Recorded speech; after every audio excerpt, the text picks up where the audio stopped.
அந்த தரிசனம் எப்பேற்பட்ட தரிசனம்னா, ஜெயித்தவனுமாய்.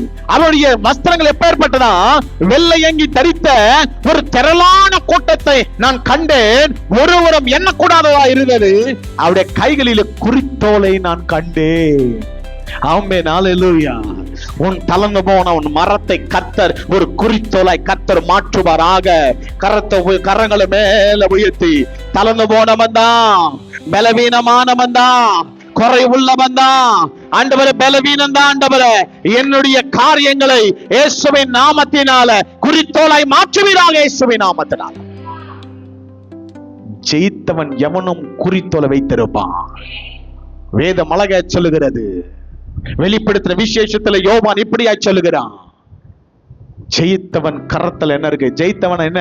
பரலோக ராஜ்யத்துல சிங்காசனத்துக்கு முன்பதாய் நிக்கிறவன். அவன் எப்பேற்பட்ட அங்கி தரித்திருந்தானாம்? வேதம் சொல்லுகிறது, வெள்ளை அங்கி தரித்திருந்தானாம்.